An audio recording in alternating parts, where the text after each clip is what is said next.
नमस्कार, स्वागत है आप सभी का हमारे इस खास कार्यक्रम में। मैं हूं आपके साथ आरेंद्र। इन दिनों सब जगह महादेव ऐप की चर्चा चारों ओर सुनाई दे रही है। क्या है ये पूरा मामला और कैसे इस पूरे मामले में आम लोगों के पैसों से सट्टेबाजों ने करोड़ों अरबों रुपए का एक पूरा कारोबार खड़ा कर दिया। इस मामले के तार कहां तक जा रहे हैं, इस खबर पर करेंगे हम अगले आधे घंटे विस्तार से चर्चा। हमारे साथ खास मेहमान भी मौजूद हैं, उनका परिचय कराते हैं। हमारे साथ मौजूद हैं उत्तर प्रदेश के पूर्व डीजीपी ओपी सिंह जी। इसके अलावा संगीत रागी जी हैं, राजनीतिक विश्लेषक हैं। अश्विनी दुबे जी हैं, कानूनी जानकार हैं। ये तीन मेहमान हमारे साथ में जुड़ेंगे। इन तीनों मेहमानों का बहुत बहुत स्वागत है। आप तीनों से हम इस चर्चा को आगे बढ़ाएंगे, लेकिन उससे पहले नजर डाल लेते हैं कि आखिर ये पूरा मामला है क्या। इस खास रिपोर्ट को देखते हैं, उसके बाद आप मेहमानों का रुख करते हैं। महादेव बेटिंग ऐप मामले में छत्तीसगढ़ के मुख्यमंत्री भूपेश बघेल की मुश्किलें कम होती नहीं दिख रही। प्रवर्तन निदेशालय के बाद अब बेटिंग ऐप के कथित मालिक शुभम सोनी ने भी भूपेश बघेल को 508 करोड़ रुपए रिश्वत देने की बात कही है। शुभम सोनी ने दुबई से एक वीडियो बयान जारी किया है, जिसमें उसने कहा है कि अपना काम करवाने के लिए उसने भूपेश बघेल को अब तक 508 करोड़ रुपए नकद भिजवाए हैं। इसके साथ ही उसने कहा है कि वह भूपेश बघेल के कहने पर ही दुबई गया था और वह देश वापस आना चाहता है। जैसा कि मेरा मीटिंग हुआ था सीएम साहब से, तो उन्होंने बोला था कि दुबई जाओ, अपना काम बढ़ाओ और वहाँ मीटिंग करो जाके। तो प्रशांत अग्रवाल जी के जब मेरा मीटिंग हुआ उसके बाद से मैंने अब तक 508 करोड़ रुपए दे चुका है। हमारे बघेल साहब, बिट्टू भैया और उनके जो लोग हैं उनको मैंने 508 करोड़ रुपए दिया है। 508 करोड़ की रकम मुख्यमंत्री भूपेश बघेल तक शुभम सोनी ने पहुंचाई है। और जो सौरभ और रवि, जो दो नाम निकलकर सामने आ रहे हैं, वो शुभम सोनी के ही रखे हुए कह सकते हैं कि एक तरीके से कर्मचारी हैं। और उन्होंने कहा था कि मुख्यमंत्री भूपेश बघेल ने इस सट्टे के कारोबार को और बड़े पैमाने पर फैलाने के लिए उनसे कहा था। उनकी मुलाकात भी हुई थी और शुभम सोनी ने यह दावा भी किया है कि 508 करोड़ की जो रकम है वो किस तरीके से मुख्यमंत्री तक पहुंचाई गई थी, उसके पूरे दस्तावेज उसके पास हैं। गौरतलब है कि प्रवर्तन निदेशालय यानी ईडी ने ही कुछ दिनों पहले रायपुर और भिलाई से 5.39 करोड़ रुपए जब्त किए थे। ईडी का दावा है कि ये रुपए भी शुभम सोनी ने भूपेश बघेल के लिए भिजवाए थे। ईडी के अनुसार शुभम सोनी के कहने पर असीम दास ये कैश देने के लिए जा रहा था। ईडी के मनी लॉन्ड्रिंग केस में शुभम सोनी वांटेड है। इस बीच प्रवर्तन निदेशालय के अनुरोध पर इलेक्ट्रॉनिक्स और सूचना प्रौद्योगिकी मंत्रालय ने महादेव बुक ऑनलाइन सहित 22 अवैध सट्टेबाजी ऐप्स और वेबसाइट्स को बंद करने का आदेश जारी कर दिया है। केंद्रीय मंत्री राजीव चंद्रशेखर ने कहा कि छत्तीसगढ़ सरकार के पास सूचना प्रौद्योगिकी अधिनियम की धारा 69A के तहत वेबसाइट्स और ऐप को बंद करने की सिफारिश करने की पूरी शक्ति थी। हालांकि उन्होंने ऐसा नहीं किया, जबकि वे पिछले 1.5 साल से इसकी जांच कर रहे हैं। इसमें दो कोई राय नहीं है कि 1.5 साल से इन्वेस्टिगेशन इस इलीगल ऐप तो क्रिमिनल ऐप पे कर रहे थे छत्तीसगढ़ के सरकार।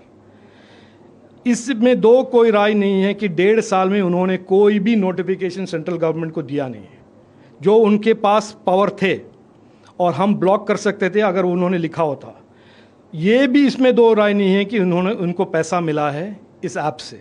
22 अवैध सट्टेबाजी ऐप्स और वेबसाइट्स को बंद करने की ये कार्रवाई प्रवर्तन निदेशालय की ओर से अवैध सट्टेबाजी ऐप सिंडिकेट के खिलाफ की गई जांच और उसके बाद छत्तीसगढ़ में महादेव बुक पर छापे के बाद हुई, जिसमें ऐप के गैर कानूनी संचालन का खुलासा हुआ। आरोपी भीम सिंह यादव और एक अन्य आरोपी असीम दास प्रवर्तन निदेशालय की हिरासत में है। उन्हें धन शोधन रोकथाम अधिनियम की विभिन्न धाराओं के तहत मनी लॉन्ड्रिंग के आरोप में गिरफ्तार किया गया है। दरअसल सौरभ चंद्राकर और रवि उप्पल द्वारा प्रवर्तित कंपनी महादेव ऐप कथित तौर पर क्रिकेट, टेनिस, बैडमिंटन, पोकर और कार्ड गेम सहित विभिन्न लाइव गेम्स में कथित अवैध सट्टेबाजी के लिए ऑनलाइन प्लेटफॉर्म प्रदान करती थी। ये पिछले 4 वर्षों से कार्यरत थे। कंपनी के प्रमोटर छत्तीसगढ़ के भिलाई से हैं और महादेव ऐप एक प्रमुख सिंडिकेट है जो अवैध सट्टेबाजी वेबसाइट को सक्षम करने के लिए ऑनलाइन प्लेटफॉर्म्स की व्यवस्था करता है।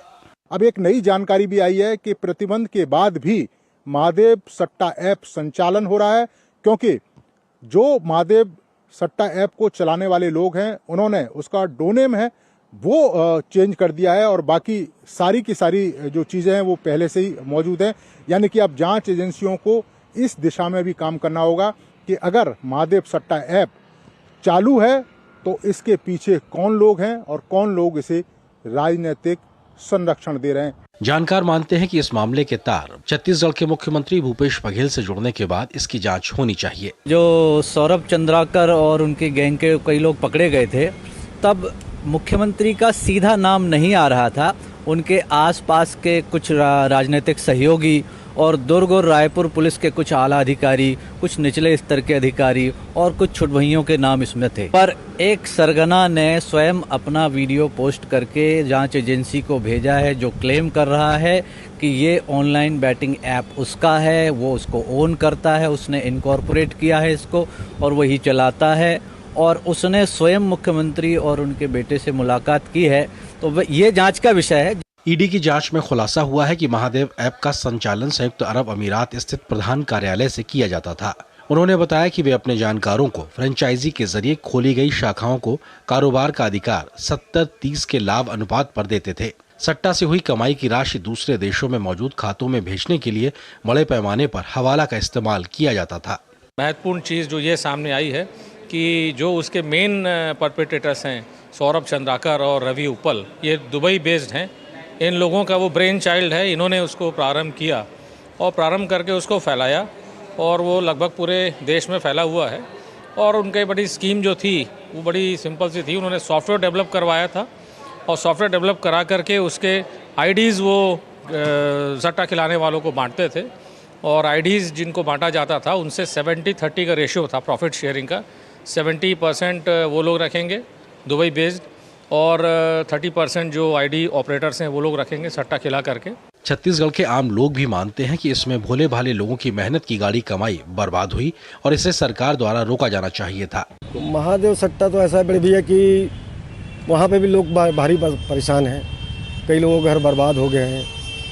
सरकार देखभाल तो कर ही नहीं रही है। मैं तो नहीं खेलता जो भी सट्टा उट्टा है, लेकिन इससे बहुत ज़्यादा इफेक्ट पड़ रहा है युवाओं पे। वहीं इस मामले में नाम आने के बाद मुख्यमंत्री भूपेश बघेल इन तमाम आरोपों को न केवल बेबुनियाद बता रहे हैं बल्कि राजनीति से प्रेरित भी बता रहे हैं, लेकिन अपने ऊपर लग रहे आरोपों के बचाव के पक्ष में कोई ठोस सबूत नहीं पेश कर रहे। सवाल वही है कि ये बंद भी नहीं हुआ है ना, ये कहाँ बंद हुआ है? जिसको एपीके है वो तो चल ही रहा है, उसको कब बंद करेंगे? महादेव बैटिंग ऐप मामले में ईडी ने 21 अक्टूबर को पहली चार्जशीट दायर की थी। इसमें कुल मिलाकर 14 लोगों को आरोपी बनाया गया था। इसमें बैटिंग ऐप के प्रमोटर्स सौरभ चंद्राकर और उसका सहयोगी रवि उपल शामिल है।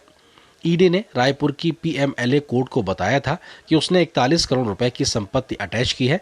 जांच एजेंसी का कहना था कि यह मामला 6000 करोड़ रुपए से अधिक के घोटाले का है। महादेव ऐप पर एक के बाद एक खुलासे ने ये बता दिया कि छत्तीसगढ़ के मुख्यमंत्री सवालों के घेरे में हैं। जनता बर्बाद होती है तो हो जाए, हिंसा होती है तो हो जाए, बस इनके लिए पैसा ही सब कुछ है। वो किससे आया, कैसे आया, बस आना चाहिए। Somesh Patel, DD news, Raipur. और इस मुद्दे पर बात करने के लिए 3 खास मेहमान हमारे साथ मौजूद, उनका हम रुख करेंगे। उससे पहले बहुत छोटे से ब्रेक के लिए रुकते हैं।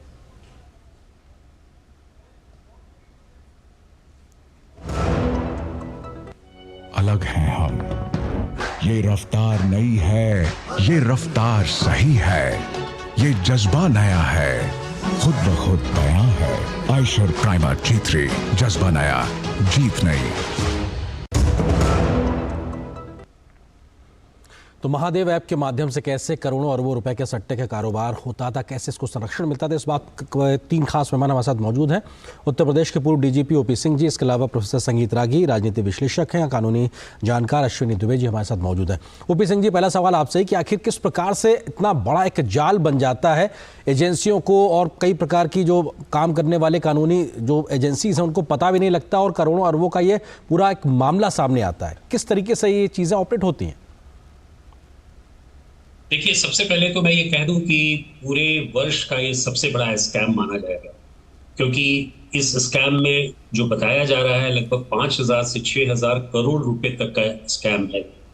और इस स्कैम की शुरुआत पिछले 4 वर्षों से चल रही है और अब जितने भी इनके प्रोमोटर्स हैं, ऑपरेटर्स हैं, वो इंडिया में नहीं है बल्कि वो दुबई से ऑपरेट कर रहे हैं। तो जिस प्रकार का इन्वेस्टिगेशन हुआ है और जिस प्रकार की सूचनाएं, क्रेडिबल इंफॉर्मेशन के माध्यम से ईडी ने काम किया है, मैं समझता हूं कि अभी बहुत सारे कनेक्टिंग डॉट्स को जोड़ने के साथ साथ बहुत सी चीजें क्लियर भी हो गई हैं।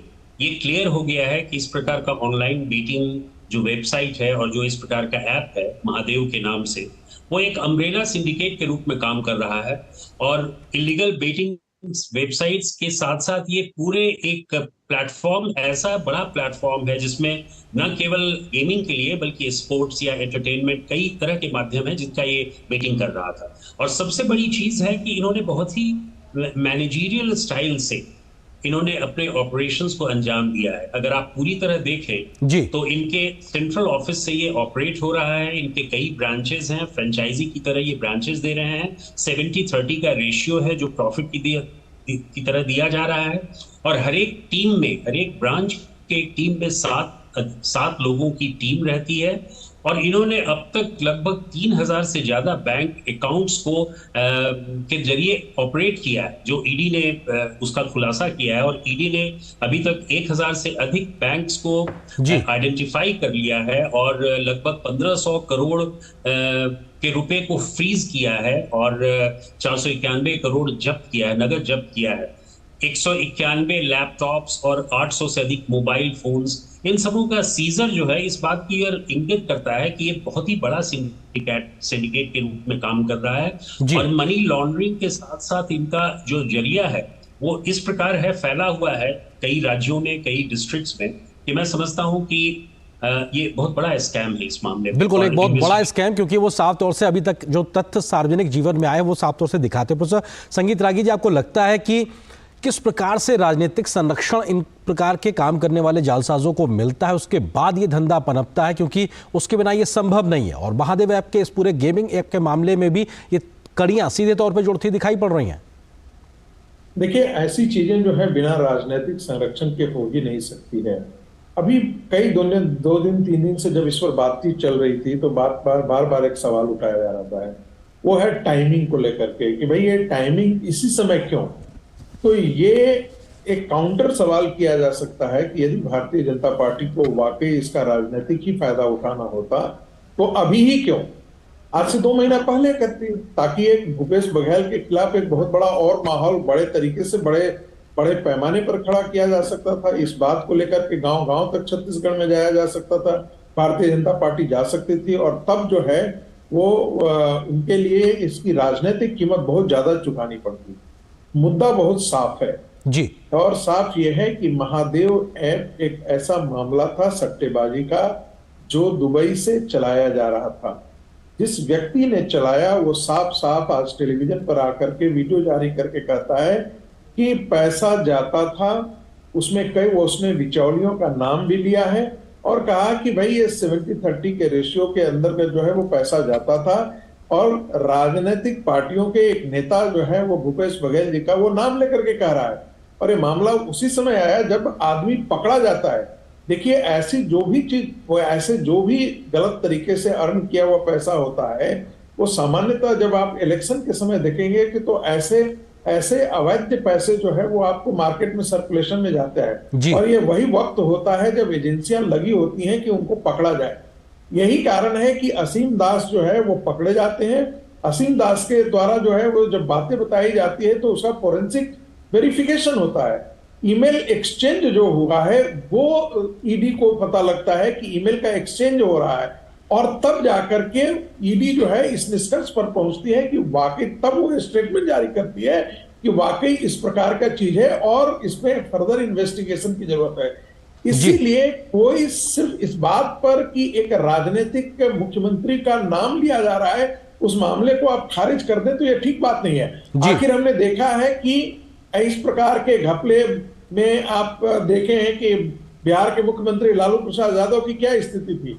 शुरू में जब लालू प्रसाद यादव के चारा घोटाले में जब इम्प्लीकेट किया गया था तब भी यही बात कही जा रही थी कि राजनीतिक वैमनस्यता के कारण किया जा रहा है। और हमने देखा है कि सीबीआई के उस समय के डायरेक्टर से लेकर के कई डायरेक्टर ने, सीबीआई ने ये बात कहा कि लालू के खिलाफ जो है वो पुख्ता सबूत थे। तो ऐसी स्थिति में ये बहुत जांच का विषय बन जाता है और मुझे लगता है कि कांग्रेस पार्टी को इसकी राजनीतिक कीमत बिल्कुल आप जो बात ये कह रहे हैं कि कई बार बिल्कुल बहुत बड़ा राजनीतिक राजनीतिक ट्विस्ट देने की कोशिश की जाती है कि आखिर ये राजनीतिक वजहों से हमारे साथ किया जा रहा है। अश्विनी दुबे जी हमारे साथ में कानूनी जानकार हैं, वरिष्ठ वकील हैं। अश्विनी जी, आपको लगता है कि जो जालसाज सबसे बड़ा है वो खुद एक वीडियो मैसेज जारी करता है, पूरी कहानी सामने रख देता है, ये कितना बड़ा सबूत और किस प्रकार से देश विदेश में बैठ के इतना बड़ा एक कारोबार पनप जाता है कानून के जाल में फंसे बिना हुए?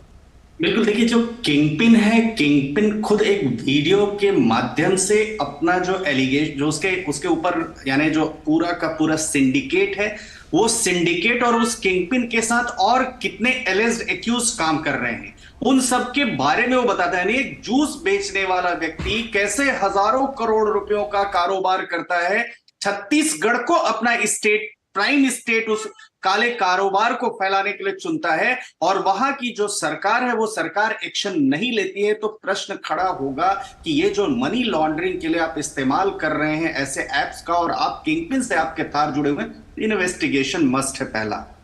दूसरा, जब एनफोर्समेंट डायरेक्टरेट को ऐसा समझ में आया कि हर रोज 200 करोड़ रुपए की कमाई हो रही है, ऐसा कैसे हो सकता है कि किसी प्रदेश में 200 करोड़ रुपयों की काली कमाई हो रही हो और वहां की जो लोकल इंटेलिजेंस एजेंसीज हैं, लोकल एजेंसीज, वहां की पुलिस जो है उसको ये पता नहीं चले, तो यहां दूसरा प्रश्न होता है।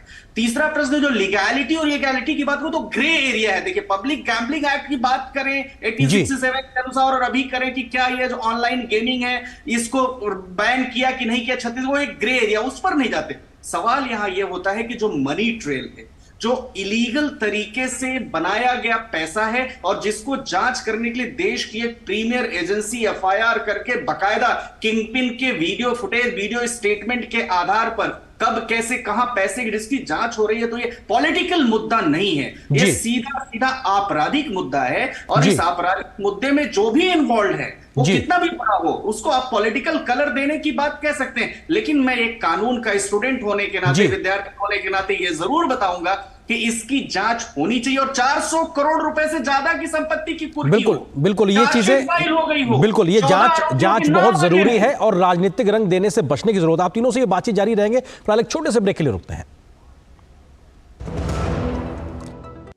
अलग हैं हम, ये रफ्तार नई है, ये रफ्तार सही है, ये जज्बा नया है, खुद ब खुद बयां है।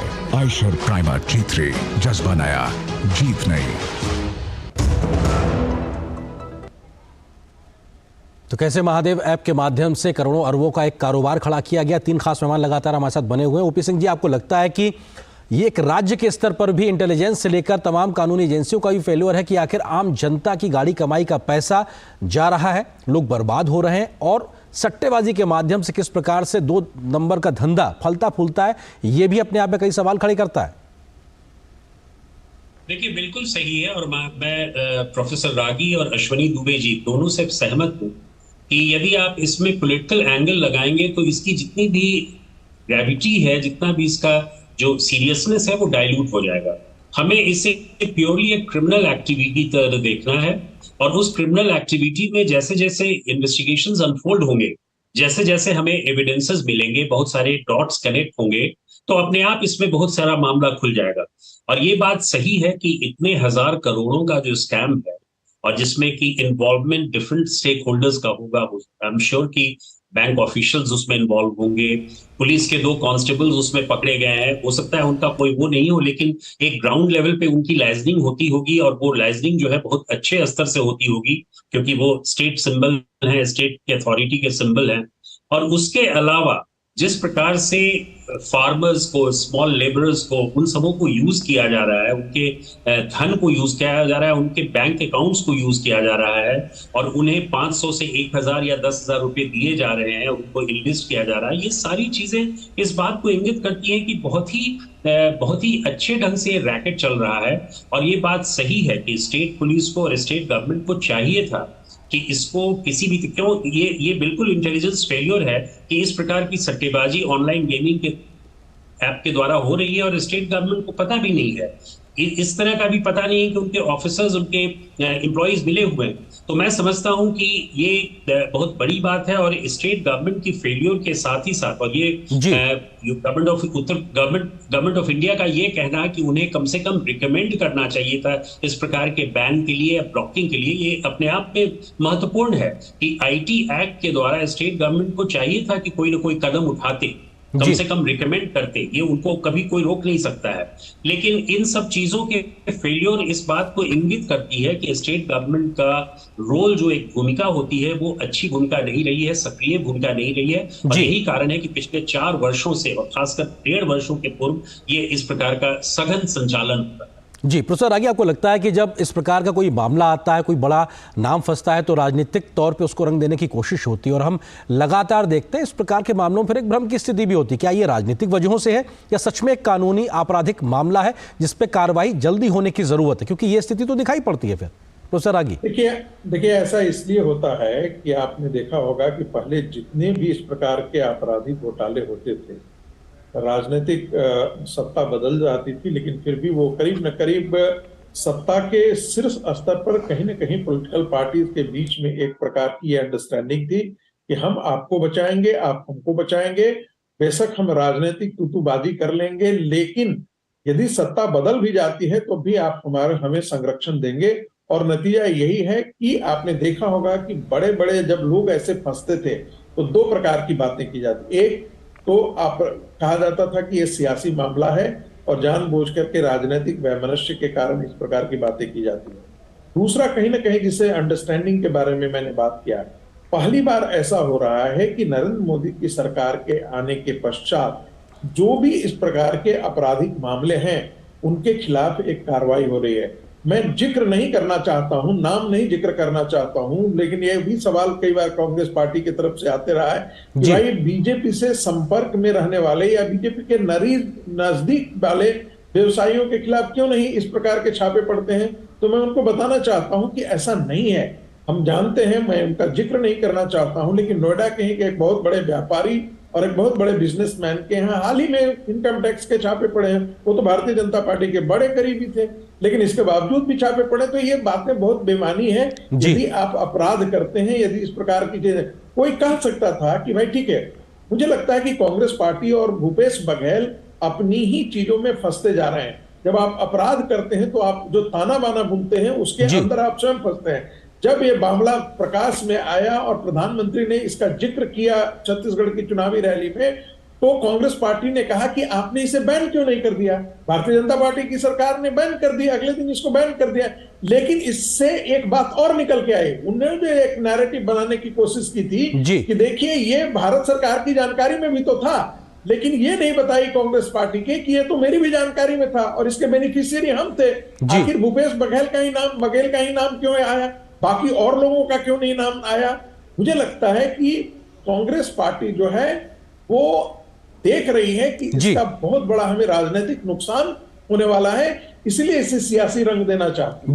बिल्कुल अश्विनी दुबे जी, आपको लगता है कि जब सिलसिलेवार तरीके से ओपी सिंह जी ने जो एविडेंस गिनाया कि क्या क्या जब्ती हुई है, तमाम चीज़ें जो आज सार्वजनिक जीवन में है, वीडियो मैसेजेस साफ तौर से दिखाई पड़ रहा है, आपको लगता है कि जो एजेंसीज जब काम करती हैं, इतने तथ्य सामने आ जाते हैं, सबूत दिखाई पड़ रहा है, उसके बाद भी इस प्रकार के आरोपों को झुटलाना, क्या एजेंसीज की कार्रवाई पे भी सवाल खड़े करने की नीयत अपने आप में गलत परंपरा के तरीके से है?